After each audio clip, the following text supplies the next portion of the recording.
Hello Southwest viewers, right now we are standing in Kartukollai village which is part of Velur Anaikatti Union. Recently people here have received a notice from Waqf board that half of the village's land belongs to Waqf board associated with Dargah in Virinjapuram, Velur. And the notice stated that the people must pay rent or it will be treated as an encroachment. Against this notice, people of Kartukollai is now protesting and approached the district collector on this issue. Let's hear what is the people here have to say on this matter.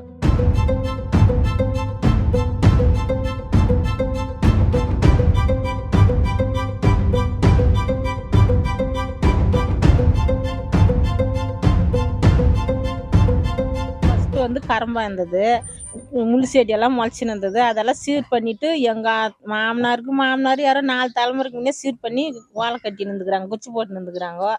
அப்புறமேட்டுக்கு அப்படியே வந்து அப்போல்லாம் வந்து current இல்லை, எதுவும் இல்லை. இப்போ தான் வந்து ஒரு 20 வருஷத்துக்கு முன்னே கரண்ட்டு ரோடு எல்லாம் குத்துக்குறாங்க. இவ்வளோ நாளாக எதுவும் பிரச்சனை இல்லை, எதுவும் சொல்ல. எப்படின்னா வீடு கட்டணும், நாங்கள் வந்து மெத்த வீடு கட்டினோம். அப்போ வந்து நிறுத்திட்டாங்க, பாய் நிறுத்திட்டு துட்டு கேட்டாங்க, குத்துட்டோம். சரி கட்டிங்க வந்துட்டாங்க. ஆனால் இப்போ அதோட போயிடுச்சு. இப்போ அவங்க பையன் வந்து நோட்டீஸ் விட்டுக்கிறாங்க, ஒரு 2 மாதம் ஆச்சு.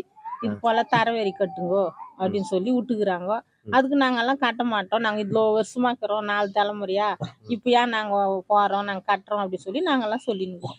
இந்த இடத்த வந்து நீங்க பணம் கொடுத்து வாங்கிட்டீங்களா? இந்த இடத்த நாங்கள் பணம் கொடுத்து வாங்கலை, அது அவங்க தலைமுறை அப்படிதான் இருக்கிறாங்க. 3 ரூபாயிலேருந்து வீட்டு வரி கட்டின்னுக்கிறோம். கட்டினு இப்போ வந்து பாய் வந்து எங்களுக்கு வீடு இல்லை, இடிக்குவேன் அப்படின்னு சொல்கிறாங்க. நாங்கள் விட மாட்டோம், கலெக்டர் ஆஃபீஸுக்கு போனோம். நாங்கள் வீடெல்லாம் இடிக்க விட மாட்டோம், கலெக்டர் அம்மா இருந்துக்குன்னு நான் உங்களுக்கு பட்டா வாங்கி தரேன் அப்படின்னுச்சு. இது யார் தலைமையில் நடக்குதுன்னா இந்து சங்கத்து மூலிமா நடக்குது சார். அவங்க தான் வந்து அவங்களுக்கு கிராம ஏழை மக்கள் நாங்கள் போராடுறோம், அவங்க தான் சப்போர்ட்டிங்காக இப்போது அவங்கள கலெக்டர் ஆஃபீஸ் வரையும் இவ்வளோ தொலைவுக்கு அவங்க தான் இட்டுன்னு போகிறாங்க. வேறு எந்த கட்சி ஆளுங்கட்சியும் வரல, எந்த ஊர் தலைவர் எதிர்கட்சியும் வரல சார், யாரும் வரல சார். நாங்களே தான் பொதுமக்களே தான் இந்த ஆக்ஷன் நடக்கிறோம். எங்களுக்கு அந்த காலத்தில் எங்கள் மாமனார் விட்டாங்க அப்படின்னு பாய் எதுவும் சொல்லலை. வரும்போதெல்லாம் காசு வாங்குவார், கரண்ட் இஸ்தா காசு கட்டணும், கடைக்கால் போட்டால் காசு கட்டணும், எல்லாமே காசு கட்டணும். இப்போ வந்து தரவாடிக்கு தான் கட்டி ஆகணும். குழா பில்லு கட்டுறோம், கவர்மெண்ட்டுக்கு குழா பில்லு கட்டுறோம், கரண்ட் பில்லு கட்டுறோம், எல்லாமே நாங்கள் வீட்டு வரியிலேருந்து கட்டுறோம். அப்புறம் உனக்கு என்னத்துக்கு நாங்கள் கட்டணும்? ஆக்சுவலாக பார்த்தீங்கன்னா வக்ஃப் போர்டு இடத்துக்கு என்னைக்கு இருந்தாலும், இன்னைக்கு இல்லை என்னைக்கு இருந்தாலும் அந்த பட்டான்றது வழங்க முடியாத ஒரு விஷயம். அது once work is always work தான், அது எந்த ஒரு மாற்றமும் கிடையாது. ஈவன் இப்போ புதுசாக கொண்டு வந்த அமெண்ட்மெண்ட்லையும் சரி, அதில் வந்து அந்த மாதிரியெல்லாம் எதுவும் ஏதாவது ஒரு ஆக்குபைட் லேண்ட் இருந்தால் தான், அந்த மாதிரி 12 years இருந்தால் கூட அவங்க வந்து அது கிராம நத்தம் ஒரு வேஸ்ட் லேண்ட் அந்த மாதிரி இருந்தால் மட்டும்தான் வந்து கொடுக்க முடியும். ஸோ வக்ஃப் போர்டு இடத்துக்கு கொடுக்கறதுக்கான எந்த சான்சஸும் கிடையாது. இது வந்து வக்ஃப் போர்டு இடம் இல்லை, கோயில் இடம்னு சொல்லிட்டு நாங்கள் தெரிவிக்கிறோம். எந்த கோயில் இடம்? இது வந்து கோயில் இடம், அதுக்கு அட்டாச்சி எட்டுன்னு வரோம். கோயில் இடம் தெரிஞ்சுக்கிறோம். கோயில் இடம் முன்னாடி இருந்தது, அவங்க சொல்லிட்டு அவங்க இது பண்ணுறாங்க, வக்ஃப் போர்டு இடம்னு சொல்லிட்டு அவங்க சொல்லுவாங்க. இப்போ இதுக்கு விருந்திபுரம் கோயில் இடம் சொல்லுங்க, இந்த ஆதாரம் யார் சொல்றது? இந்த விருந்திபுரம் கோயில் யார் இந்த வக்ஃபானது வந்து 1959 கெசட்டடில் தமிழ்நாடு கெசட்லேயே இருக்குங்க, பதிவு பண்ணியிருக்கு. அதுக்கு முன்னாடி பார்த்தீங்கன்னா 1955 பெர்ஃபார்மா காப்பி இருக்குது. அதுக்கும் முன்னாடி நீங்கள் ரெக்கார்ட்ஸ் இது பார்த்தீங்கன்னா டிஸ்ட்ரிக்ட் கலெக்டர் ரெக்கார்ட்ஸ் எல்லாம் அப்படி எடுத்து பார்த்தீங்க அப்படின்னா அங்கே அதுலேயும் நீங்கள் செக் பண்ணிங்கன்னா அங்கே வக்ஃபு சார்ந்த இடம் தான் இருக்கும். அது மட்டும் இல்லாமல் ரீசெண்டாக நீங்கள் இப்போது இன்றைக்கி நீங்கள் பட்டா எடுத்து பார்த்தீங்கன்னா கூட அது வந்து எங்கள் மசூதியின் பேரில் தான் சார் இருக்கும். ரெண்டாவது 1990s பிஃபோர் பார்த்தீங்கன்னா அங்கே வந்து ஒரு 4-5 வீடு இருந்தது, ஒரு கல்டிவேஷன் லேண்டாக இருந்தது. ஸோ ட்ரை லேண்டாக தான் இருந்தது. அவங்க வந்து சீசன் டைமிங்கில் அந்த கடலக்கா போடுவாங்க, அந்த மாதிரி பண்ணிட்டு அப்போது வந்து கொஞ்சம் எல்லோரும் 4-5 வீடு தான் இருக்கும். அது வந்து அவங்க கொஞ்சம் எடுத்துக்குவாங்க, இங்கே கொஞ்சம் கொடுப்பாங்கன்னு சொல்லி நாங்கள் கேள்விப்பட்டிருக்கோம். அதுக்காக கொடுக்கப்பட்டது தான், அதுவும் ஓரலி கொடுத்தது தான், எதுவும் ரிட்டர்ன்லாம் எதுவும் கிடையாது. அப்போ அதாவது 1935 இந்த இடம் கோவிலோட சேர்ந்ததுன்னு முன்னோர் சொல்கிறாங்க. முறையான ஆவணம் இல்லை. அது முறையான ஆவணத்தை நாங்கள் தேடிட்டு இருக்கோம். அதாவது இந்து கோயிலோட இடம்னு சொல்லிட்டு இன்னும் நாங்கள் அத்தாச்சி இன்னும் நிரூபிக்கல. நாங்கள் அதை தான் தேடிட்டு இருக்கோம். இன்னொரு சொல்கிறத வச்சு தான் நாங்கள். அப்பா வந்து 21 காலம் பண்ணார். அதுக்கப்புறம் நான் இன்சார்ஜ் எடுத்த பிறகு அதுக்கான வழிமுறைகளாக இதை வந்து நான் அவங்ககிட்ட 2 இயர்ஸாக பேசிட்டு இருந்தேன். மீன்ஸ் இது வந்து நீங்கள் இல்லீகலாக வாழ்ந்துட்டு வரீங்க, இது மாதிரி இருக்கக்கூடாது, இது வந்து வக்ஃப் போர்டு இடம், நீங்கள் வக்ஃப் போர்டுக்கு நீங்கள் முறையாக நீங்கள் அக்ரிமெண்ட் போட்டு நீங்கள் வாடகை கட்டிட்டு வரணும்னு சொல்லி நாங்கள் நிறைய பேசி பார்த்துட்டோம்.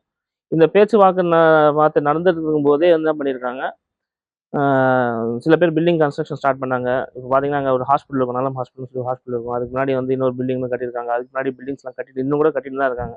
ஸோ அவங்களுக்கு எல்லாருக்கும் நாங்கள் நோட்டீஸ் அனுப்பிச்சிருந்தோம். நான் அனுப்பிச்சிருக்கேன். நீங்கள் அவங்க பேஸ்மெண்ட் போடும்போது அனுப்பிச்சிருக்கேன், அதுக்கப்புறம் கட்டும்போது அனுப்பிச்சிருக்கேன். இப்போ ஃபினிஷ் ஆகும்போது நான் லீகல் நோட்டீஸும் அனுப்பிச்சிருக்கேன். இது வந்து நீங்கள் தவறான முறையில் போயிட்டு இருக்கு, இது நீங்கள் கண்டிப்பாக இது வந்து நான் இதுக்கு ஆக்ஷன் எடுப்பேன், அதனால் அது வந்து நாளைக்கு இதுனா அது வந்து கஷ்டம் அப்படின்னு சொல்லி நீங்கள் முதல்ல வந்து இங்கே பாருங்கள், லீகலாக என்ன இருக்கோ ப்ரொசீஜர் ஃபாலோ பண்ணுங்கன்னு சொல்லியிருக்கோம். நான் என்னுடைய லெட்டர்ஸ் வரைக்கும் பார்த்தீங்கன்னா இபிஎஸ் லெட்டர்ஸே கிட்டத்தட்ட ஒரு 40-50 லெட்டர் இருக்கும் சார், இந்த மாதிரி கொடுக்கக்கூடாதுன்னு சொல்லி. அதேமாதிரி ரெஜிஸ்டர் ஆஃபீஸ்க்கும் நீங்கள் இந்த இல்லீகல் ரெசிடென்ஸ் ஸ்டாப் பண்ண சொல்லி நிறைய லெட்டர் அனுப்பிச்சிருக்கேன். ஈவன் டிஸ்ட்ரிக்ட் கலெக்டர் அனுப்பிச்சேன், இதுவும் வட்டாட்சியருக்கும் அனுப்பிச்சேன். பட் ஆனால் இது வரைக்கும் அவங்க எந்த ஆக்ஷனும் எடுக்கலை. இப்போது நான் நோட்டீஸ் அனுப்பின பிறகு மக்கள் வந்து போய் அந்த இடத்துக்கு பட்டா வேணும்னு சொல்லி அப்ரோச் பண்ணியிருக்காங்க. ஆக்சுவலாக நான் அனுப்பி 2 months ஆச்சு நோட்டீஸ் அனுப்பி. சைலண்ட்டாக இருந்த மோட்டிவில் வக்ஃப் போர்டு பில் இப்போ அமெண்ட்மெண்ட் பில் பாஸ் ஆகும்போது இந்த ஒரு தருணத்தை வந்து யூஸ் பண்ணிக்கணும்னு சொல்லி சில அமைப்புகள், சில கட்சிகள் அதுக்கு உங்களுக்கு ஹெல்ப் பண்ணி, ஆனால் இது வரைக்கும் உண்மை என்னென்னா, இது நாள் வரைக்கும் நான் அவங்கக்கிட்ட பேசும்போது சில பேர் வந்தாங்க எங்ககிட்ட. ஈவன் நோட்டீஸ் அனுப்பின பிறகு கூட 4-5 பேர் வந்தாங்க எங்ககிட்ட. வந்து சரி நீங்கள் என்ன சொல்கிறீங்களோ அதை நாங்கள் ஃபாலோ பண்ணுறோம், நீங்கள் அதே மாதிரி எங்கள் அக்ரிமெண்ட் போட்டு நாங்கள் வாடகை கட்ட ரெடியாக இருக்கோம்னு வந்தாங்க 4-5 பேர். ஆனால் அவங்களையும் மிரட்டி நீங்கள் வந்து போகக்கூடாது, நீங்கள் போனால் நாங்களும் கட்ட வேண்டிய சூழ்நிலை வரும், ஸோ இதை வந்து நம்ம இத்தனை நாளாக நம்ம வந்து டேக்ஸ் கட்டிட்டு வரோம், ப்ராப்பர்ட்டி டேக்ஸ் கட்டுறோம், இது வாட்டர் டேக்ஸ் கட்டுறோம் அப்படிலாம் சொல்லி நீங்கள் இத்தனை நாள் கட்டிட்டு இருக்கனால நீங்கள் ஏன் கட்டணும்னு சொல்லி அவங்கள பிரெயின் வாஷ் பண்ணி ஸோ அவங்களையும் வந்து கலெக்டர் ஆஃபீஸ் கூட்டிகிட்டு போயிருக்காங்க. ஸோ ஈவன் இப்போ கூட ரீசெண்டாக கூட 2 நாள் முன்னாடி கூட எங்ககிட்ட பேசினாங்க சில பேர். இந்த மாதிரி தான் பிரச்சனை போயிட்டுருக்கு. அதாவது அவங்க விருப்பம் இல்லைன்னா கூட அவங்கள வந்து ஃபோர்ஸ் பண்ணி கூட்டிகிட்டு போயிருக்காங்க. அரசியல் ரீதியாக யாரும் இந்து முன்னணி அமைப்புகளோட அந்த போராட்டத்தை இந்து முன்னணி தான் ஃபஸ்ட்டு. நாங்கள்லாம் இந்து முன்னணி தான். இந்து முன்னணி தான் போயிருக்கோம். இந்த மக்கள் போராடலை இல்லை, நானே வந்து இந்த ஊருக்கு தான், நான் தான் இந்து முன்னணி போட்டேன். நாங்கள் சொல்லி தான் அவங்க தான் வந்து அவங்கெல்லாம் யாரும் அவங்க தான் கண்டுபிடிச்சாங்களா கோயிலோட இடம்? இன்னும் யாரும் கண்டுபிடிக்கல. அதை நாங்கள் முறையாக எடுத்து நாங்கள் அதை காட்டணும். 2 months ஆச்சு நோட்டீஸ் அனுப்பி.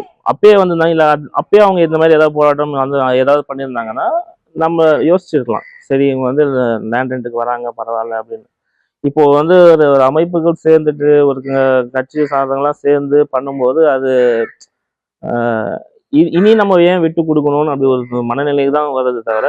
ஆனால் அங்கே இருக்கிற சில கிராம மக்கள்லாம் சில பேர் இருக்காங்க, நீங்கள் சொன்ன மாதிரி கூலி ஆட்களும் இருக்காங்க, இல்லைன்னு இல்லை. உண்மை என்னென்னா அங்கே இருக்கிற மக்களுக்கு என்னது அந்த அளவுக்கு இது ஒரு புவர் ஃபேமிலி அந்த மாதிரி தான் இருக்காங்க. வெல் செட்டில்டெல்லாம் ரொம்ப கிடையாது. அதாவது வெல் செட்டில் ஃபேமிலி ஒரு 4-5 பேர் இருக்காங்க, இல்லைன்னு இல்லை. அது பேர் தான் சொன்னேன், பெரிய பெரிய வீடும் கிடையாது. இப்போ அவங்க சூழ்நிலைலாம் பார்க்கும்போது நம்மளுக்கே வந்து நம்ம ஏன் அது வந்து அவங்களுக்கு விட்டு கொடுக்குறாங்க அந்த ஒரு மனநிலை தான் நாங்கள் கேட்டது. இத்தனை வருஷமா நீங்கள் வாழ்ந்துட்டீங்க, நீங்கள் வாழ்ந்துட்டு போங்க, என்ன ஒரு மினிமம் ஏதாவது கட்ட சொல்லணும், கட்டுங்க, அப்படிதான் நாங்கள் கேட்டுட்டு வரோம். அதை வந்து இப்போ வேற ஆட்கள்லாம் சேர்ந்து பண்றதுனால கொஞ்சம் நாங்கள் இப்போ வக்ஃப் போர்டு என்ன சொல்லுதோ அதுக்கு ஏற்ற மாதிரி தான் நாங்கள் போக முடியும். நாங்களாம் எந்த ஒரு முடிவும் எடுக்கிறதுக்கான சான்சஸ் கிடையாது.